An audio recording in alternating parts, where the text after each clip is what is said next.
Do you want to make money from your social media followers? That's probably a silly question because the answer is probably definitely yes, especially if you clicked on this video. So in today's episode of Build Your Tribe, I'm going to be walking you through the top 10 ways to make money on social media, whether you have a large following or a small following. I personally have some varying degree of experience in all 10 of these areas.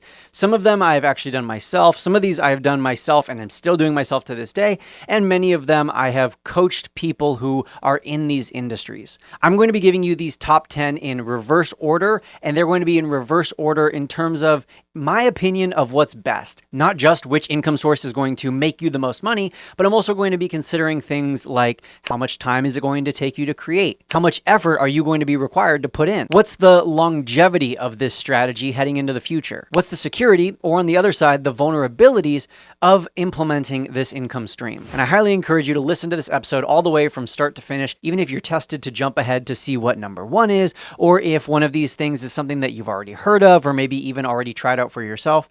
I encourage you to listen to all 10 because you might think of an idea for a new income stream that ultimately could help set you financially free, or could be a difference maker in your bottom line. Studies have shown that the average millionaire has about 7 different streams of income.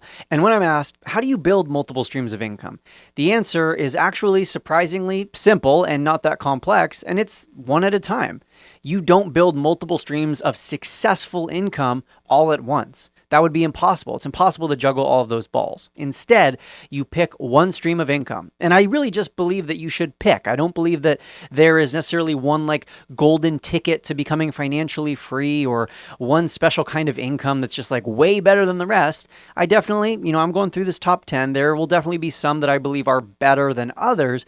But ultimately, even if you pick number 10 on this list, you can, with the right amount of time and strategy and effort, make it a success. And then ultimately you can put it on autopilot, or you can make it mostly passive, and then you can focus on other streams of income.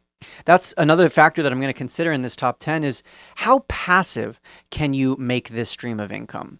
Of course, I don't believe that any form of income is truly 100% passive, besides maybe like an inheritance. Every other stream of income requires some amount of effort, whether that's a large amount of effort up front to set things up, and then things kind of take care of themselves, or a decent amount of capital or money that you have to invest early on in order to get systems in place or to put a team around you. Pretty much every form of income requires at least some amount of activity or effort at some point. Nothing is truly 100% passive, but in this top 10 list, I am going to consider how passive these different streams of income can be and how much work it's going to take for you to make each of these streams of income truly passive. And of course, these are streams of income that are specific to social media. While a lot of these streams of income might be possible to be executed off of social media, and while there are definitely many other streams of income that are not included in today's episode that don't exist on social media, like I can give you one off the top of my head, investing. Investing, dividends, and returns is a stream of income and a pretty significant stream of income for many people, but you don't really invest in social media accounts. You can't really invest through social media, so that's not one that we're going to be covering today. Instead, we're going to kick off this top 10 with gifts and or donations. These are things that you often see. Probably the most obvious example is during like TikTok live streams or Twitch live streams, where the person who is going live is thanking the people who are watching for their donations. That's really the only time that we see donations as a significant source of income. But if you're not a big streamer with hundreds or thousands of people watching your live streams, you're probably not going to be making that much money from gifts or donations. Similarly, Instagram has a platform where you can gift people what's called badges during their Instagram lives, and it equates to 99 cents or $2.99 for every gift. Instagram also has a thing called gifts where people who are watching your reels can send you like little monetary gifts or tips, if you will, but it's just not really used. It's not something that's super reliable. Again, unless you are that niche case, that specific person who is a streamer who has a lot of views, you're probably not going to be making all that much money from gifts and donations. Of course, besides just TikTok Live and Twitch streamers. There are exceptions to this. There are some artists who make a lot of money off of gifts and donations. There are, of course, nonprofits who make their entire income off of gifts and donations. But for most content creators, for most business owners or personal brands on social media, gifts and donations aren't going to make that big of a difference. And really, before we go any further in this top 10, I think it's important that I note that there are exceptions to every rule. Even something that I rank at number 1 might be in 10th place for someone else, and something that I put in 10th place might be number 1 for someone else. There are exceptions to every rule. What I'm sharing with you today is my own tips and recommendations based off my own personal experience and expertise, and I will be sharing some statistics and some numbers and some case studies that maybe sway you one way or another, but ultimately, this is my opinion. All right, number 9 is going to disappoint a lot of people because it's something that people who aren't super familiar with making money as a content creator oftentimes think is how content creators, influencers, and brands are making money on social media. And it's pay per view. On YouTube, it's YouTube AdSense. On TikTok, it's the Creator Fund. On Instagram, it's things like the Reels Bonuses program and the pay per view program. And it's essentially where the social media platform is paying you a certain amount of money based off the amount of views that you're getting. And while there are definitely creators who are making tens of thousands, hundreds of thousands, maybe even a select few who are making millions of dollars every single month from this pay per view system, for most people, it's pennies. For most people, you might make 20 bucks, maybe 50 bucks a month here or there. And that's with getting tens of thousands or hundreds of thousands of views.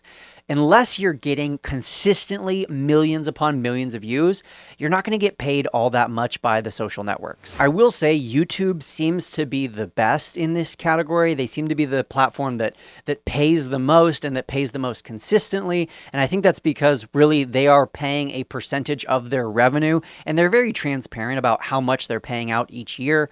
Whereas TikTok and Instagram, it could be high one month, low the next, and it seems very variable and inconsistent, and just ultimately something that I don't think is very secure or reliable. And so while you might make more money than you would just relying on gifts and donations, you're still not making all that much. And it's really the biggest differentiator, and the reason it's so low on this list is because it's just really insecure and not reliable. It's really something that you don't have a good grasp on. It's like driving at 90 miles per hour with only one finger on the steering wheel. It's just not very safe. All right, number 8 is kind of like a combination of number 9 and number 10, and it is in-app subscriptions. So YouTube recently rolled out its own subscription platform. Instagram rolled out Instagram subscribers a few years ago, and TikTok is rumored to be working on something similar. It's essentially where your followers can opt in to pay you a monthly fee. It's usually a relatively low monthly fee, like $5 to $10 per month.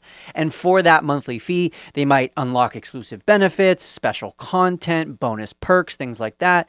Subscriptions for some big creators can definitely result in a very high income. We're talking tens of thousands, hundreds of thousands, millions of dollars per month. But in reality, that is for the 1%. That is for the content creators who have a massive following of not just followers, but fans who want that exclusive content. It's also for content creators who are making content that isn't necessarily revolving around a business or a brand. They're making content around maybe like a video game or their art or something like that. And while subscriptions might be absolutely amazing for some people, for the average person who has a relatively low following or who is trying to build a real business or brand on social media, subscriptions aren't really going to be a real difference maker. Also, most social media platforms do take a pretty big chunk out of your subscriptions. Instagram currently takes 0%, which sounds awesome, but the App Store ends up taking 30% of that subscription revenue. So you're really only making 70 cents on every dollar that people are subscribed to you.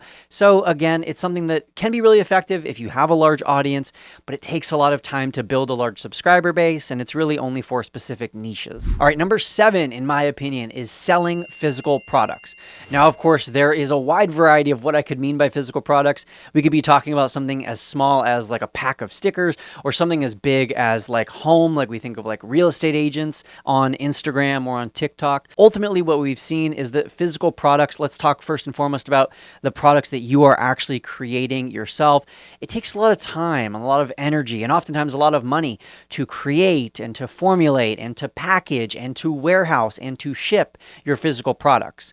Now, there are definitely some physical products that just sell better than others, some physical products that have better margins than others, some physical products that are easier to sell than others, right? Like it's much easier to sell a water bottle on social media than it is to sell a house on social media. And of course, because of that wide difference, the income potential varies as well. But generally speaking, and you'll notice this as we get higher up in this digital list, people are in this digital world. And so they want digital products, digital goods, digital services. We'll talk about all those in just a second.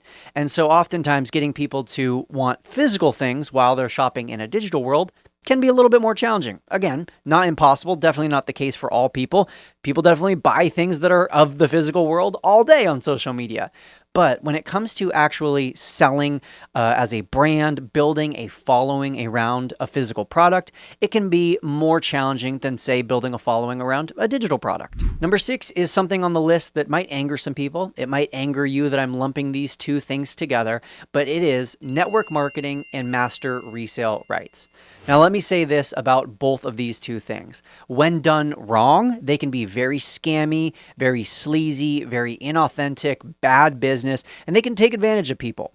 When done right, they can really provide people with a foundation of how to do business online. They can be a great way for people to introduce themselves to things like promoting and selling and putting their face on camera and marketing on social media without having to do as much legwork into creating their own products or their own brand recognition or credibility. And so I don't think that master resale rights or network marketing is necessarily a business that I would recommend that you do for the rest of your life.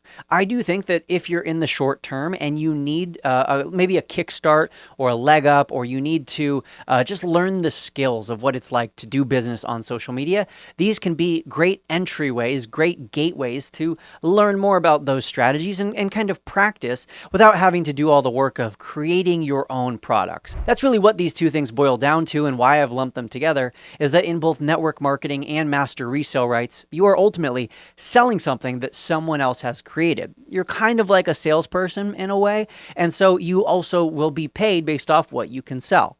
According to ZipRecruiter, the average person in network marketing makes around $45,000 per year. But if you Google it and you Google different companies, you can find that that really varies from person to person.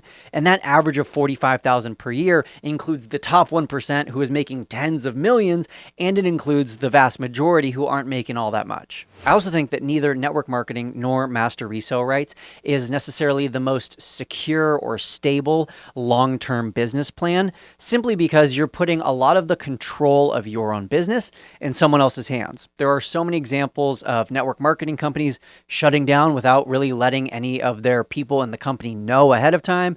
There are plenty of examples of people who are selling some course or who are a part of master resale rights, and then the person who created the course basically says, hey, you're not allowed to sell for us anymore. You're not allowed to sell the course, or you're not allowed to have those master resale rights anymore. We've revoked access. That happens almost on a daily basis. And so I'm not trying to scare you, but I am trying to be honest. Network marketing and master resale rights do provide a lot of benefits in the areas of knowledge and the expertise and the practice. Network marketing and master resale rights provide a lot of benefits, such as the experience that you can gain and the knowledge, the things that you can learn along the way. However, when done wrong, there are a lot of problems with these business models as well. All right, now we are on to the upper half of this list, number 5 in my opinion. And this one is especially great for you if you have a relatively low following, but you have the skills of social media. You make what you believe is good content, quality content. Creating content is something that maybe brings you joy. It makes you happy. It's not very hard for you to create content. Maybe you're someone who loves editing, or you love putting your face on camera. Well, then this one is for you. And number 5 is UGC, which stands for user-generated content. User-generated content is essentially when you, as a content creator, make an advertisement or a promotion or a review or a video of a product, and then you give it to the brand to use the video. So let's think about like toothpaste. Maybe you have a specific brand of toothpaste that you love and you use every day, and maybe you've even seen great results from it. You're going to make a 60-second video reviewing the toothpaste, talking about how it's been so beneficial for you and your teeth are so much whiter now and your breath always smells fresh. And you're going to create this video and you are then going to sell it to the brand so that they have permission to post it on their own social media, use it in their own ads or whatever they want to do with it. And then they're going to pay you a fee for that. The beauty of this is that you don't have to post it on your own social media. You don't have to post it on your own Instagram or your own TikTok. And the brand doesn't really care if you do because you have a relatively low following. That's the beauty of this. You don't need, a massive audience in order for brands to recognize that, hey, this person can create great content. Now, getting on these brands' radars is what's going to be a little bit tougher. I would also argue that being a great content creator who also doesn't have a very large following can sometimes be a challenge because oftentimes, as you become a great content creator, you do build this large following and you do have videos that perform well and help you grow. So then it really becomes, well, I have these skills, and so those skills translated into following, and now I don't have a small following anymore. But it's absolutely the case, and I know many people who are amazing content creators, but for whatever reason, they have just struggled to grow on social media. And so creating content for brands can be a really effective way for them to make thousands, tens of thousands, maybe even hundreds of thousands of dollars every single month through UGC content. And I realize I just said UGC content, which is user-generated content, but you get what I mean. If you want to learn more about UGC and how do you actually get on a brand's radar, how do you get them to pay you, how much should they pay you, all those sorts of things, I did an interview a few months back on Build Your Tribe with Julie Solomon. So if you look up that episode, you'll find it. And I basically picked her brain. She's an expert in that area. And I got all the questions about how much do you charge, when do you charge, how do you pitch, how do you find the right person to work with and the right company to work with. So definitely check that out if you're interested in UGC. Number 4 in this top 10 is just a step up from UGC with a slight minor difference. Number 4 is brand partnerships or sponsorships. And this is essentially where the brand is paying you not just to create this video for them, but then to also post it for your own audience to see, for your followers to engage with. This is usually because the brand sees that you have a large audience, or at least you have a very engaged audience, and so they're paying you not just for your skills and your time to create the video, but they're paying you for that exposure and that recommendation to your audience as well. And so because of these additional factors, usually brand partnerships and sponsorships end up being more valuable and paying out more money than just UGC. In fact, according to one study, on average, brands spend $2,075 per creator per campaign for brand partnerships. And that $2,000 per creator is expected to go up because 2/3 of brands say that they plan on increasing their budgets for quote unquote influencer marketing in 2025. Now, influencer marketing is another term for brand partnerships or sponsorships. I prefer to say brand partnerships or sponsorships because I don't think very many of us view ourselves as influencers. I don't view myself as an influencer, and oftentimes the word influencer itself just has a negative connotation. And so I like to say brand partnerships or creator deals or creator sponsorships or brands sponsoring creators, but influencer marketing is another term for the same thing. I can tell you that for myself personally, depending on the month, brand partnerships are either my second or my third most profitable revenue stream, doing oftentimes tens of thousands of dollars per month in these brand partnerships. And of course, it's taken me a long time to build an audience of 700,000 followers on Instagram, and I have a very engaged audience, and I make a lot of content for them, and I pour a lot of effort into the brand partnerships that I do. So over time, I've built it up to the level that it's at today. But I tell you that because it can be a very, very profitable revenue stream, especially if you're someone who has a very loyal, large, or engaged following. But of course, both UGC and brand partnerships ultimately lack some degree of security because you're relying on someone else to pay you. And that's really the common thread of number 4 through number 10 is you're relying on some other company to pay you, which Ultimately, while you might still be a content creator and an entrepreneur, ultimately it kind of makes you like an employee. And there's nothing wrong with him being an employee. There's nothing wrong with having someone pay you for your wages. I'm not saying there's anything wrong with that, but what I am saying is that it's slightly less secure than if it's totally within your own control. And so that's why all three of these top three are ultimately you selling your own things, or at least you selling something where you're making the money from it directly. And that's why number 3 is selling digital services. Digital services might include things like virtual coaching via Zoom. They might include things like audits or reviews, where someone's going to take a look at your calendar and tell you how you could optimize it. Take a look at your YouTube page and tell you how you could get more views. Take a look at your taxes and tell you how you could save money here or there. Basically, any service that you could think of, but provided virtually. And the benefit of selling digital services is a few things. First and foremost, let's talk about revenue. Typically, digital services are going to be higher ticket, which basically means they're going to be more expensive. A 1-hour one-on-one coaching call is likely going to cost more than something like a course. And that's because it's very high touch. It's very human to human. It's very hands-on. So people expect to pay more, and also people usually charge more. I've seen people selling coaching online for as little as $100 an hour. And I've also seen people sell coaching online for as expensive as, get this, $35,000 an hour. It ultimately goes back to the value of that person's time, their expertise, the knowledge, and also the benefits that that coach can deliver. Another benefit for you who is selling digital products is that they're relatively easy to create. I mean, if you think about like one-on-one coaching, all you really need is like a Zoom account. And I guess you technically don't even need an account on Zoom. You could just like give someone your phone number and FaceTime them for the coaching call. I wouldn't recommend that, but I say that to just back up my point that you don't have to spend a lot of time, money, or effort creating these digital services. You could just sell someone in your Instagram DMs, and then when they're ready to purchase, they could PayPal you or Venmo you the money, and then you could set up a call on Zoom and talk to them phone to phone or computer to computer. It's relatively easy to set up coaching calls, and most other digital services as well usually just require like a checkout page and maybe whatever software or technology in order to facilitate the digital service, but it's relatively easy to distribute. You of course don't have to pay for like warehousing or shelving or shipping. You don't have to pay for things like getting the product created, because the product is just the service that you're providing. Number 2 in my top 10 ways to make money online on social media in 2024 is to sell digital products. Similar to digital services, what's great is you don't have to warehouse them, you don't have to ship them, you don't have to go through all of the hurdles and headaches of actually creating this like physical product that is having to be manufactured somewhere. And so for all of those reasons, it's easy to create. One of my favorite reasons that I put it slightly above digital services is that it's that much easier to distribute. Earlier in today's episode, we talked about things that can be passive.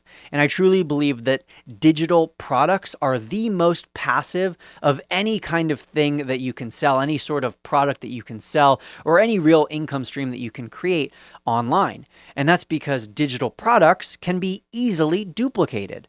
You only have so many hours in the day. So if you're selling digital services like coaching calls, you can only coach for so many hours per day. But if you're selling a digital product like a course or an ebook or a guide or something like that, it's very easy to distribute. All you need is someone's email, and then you can just copy the same document and duplicate it over and over and over and over again. It can probably be done for you automatically and be sent out to them. So you have really cut back on a lot of the time, energy, and effort that is needed. You don't need to coach every single one of your students one-on-one for an hour. You could instead just create an ebook one time and then send it out to all of your students who purchase it whenever they purchase it. In fact, 35.7% of creators sell courses. It's kind of a crazy stat when I first heard it. That means over 1 out of 3 creators online is selling some kind of course. And essentially, this boils down to the notion that knowledge is power, and people are willing to pay for knowledge. So if you have some sort of expertise, something that you've learned over time, something that you are better at than most people, something that you've figured out, some challenge in your life that you have a solution for, You can package it up in something typed out like an ebook or something on video like a course, and then sell it to people on your social media. Now, of course, this does require some amount of following, and typically the more followers you have, the more potential customers you have. But as I've talked about many times in Build Your Tribe, it's not a necessity. You can have a very successful online business with less than 1,000 followers. It will ultimately just go back to how much do you want to make? How much are you selling your course for? And how strong of relationships or bonds do you have with those 1,000 followers? If you have an amazing relationship with all 1,000 of those followers, if your product is very expensive, but it also very clearly solves a big problem that all 1,000 followers have, well, then you could sell that course to all 1,000 of your followers and make a big amount of money. Ultimately, it just depends on those variables and how you can adjust and play with each of them. Another statistic, this one comes from Forbes, is that the digital goods market is expected to grow from 54 billion annually to 74 billion annually by 2025. Again, another crazy statistic, and it just goes to show us that even though a third of creators already sell courses and so many people have already bought and invested in courses, there's even more money to be made, even more people to be served, even more customers out there. Now, before we move on to number one, let me just say that I think digital products and digital services, number two and number three that we just went through, have the most longevity. They're the ones that ultimately are going to result in the biggest potential income for you as a content creator or as a brand on social media. I also think that they are probably thought of as the most legitimate, at least in terms of building a business or building a brand online. But they both do require a decent amount of work. I think that digital products require a little bit less work because it's not ongoing with each coaching call or each new client. It's really just like you create the digital product, the course, the ebook one time, and then you can continue to distribute it. But you do need to make sure that you are optimizing your funnels, that you have your email marketing in place, that you are continually promoting said product or at least running advertisements to promote said product. And so I think that there is a very large potential income, but it also does require a few other factors to, keep that train rolling along. And so I think number two and number three are great. Number one is awesome as well. I think that all three of these could almost be interchangeably mixed up, and I would probably agree with you. But for this list, I'm putting number one as affiliate marketing. Affiliate marketing is where I got my start in making money online. It allowed me to practice the skills of selling things on social media. Affiliate marketing is essentially, for those of you who don't know, selling or promoting products that someone else has created, and you get a commission for each sale. Now, of course, this does require customers. This does require some number of followers or viewers who you are ultimately selling to. However, one of the benefits of affiliate marketing over your own digital products or services is that you don't have to worry about anything besides promoting the product. You don't have to worry about the upkeep. You don't have to worry about customer service. You don't have to worry about email funnels. You don't have to worry about any of that. All you have to do is get someone, a follower of yours, to become a customer or to purchase said product, and then you can get paid commission.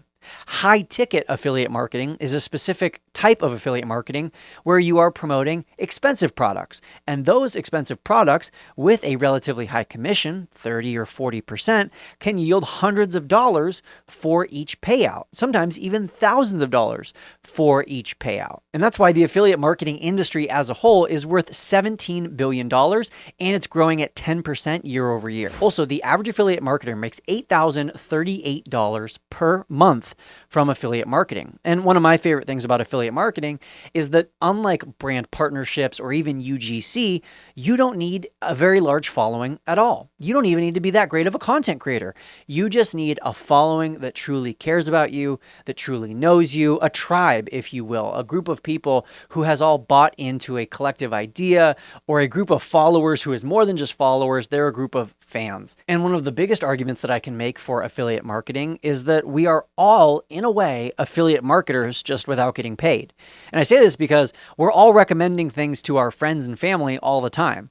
We're always telling people what show they should watch, what book you just read that you love, what movie you should go check out, what new snack you just got from Trader Joe's that you're obsessed with. We're always telling the people we love and care about the things that we love and care about. And really, That's what affiliate marketing boils down to. It's recommending products that you know, that you trust, and that you love to the people, your followers, who you hopefully know and trust and even love. I would love to hear from you in the comments down below this YouTube video. Do you agree or do you disagree with my top 10? How would you reorder this list? Remember, ultimately, the way to successfully build multiple streams of income is one stream of income at a time. So pick one from this list, or if you already have a stream of income, focus on that until you've built it up to a level of success and sustainability that can run pretty much on autopilot, and then venture out into a new stream of income. Thank you so much for listening today, and as always, happy networking.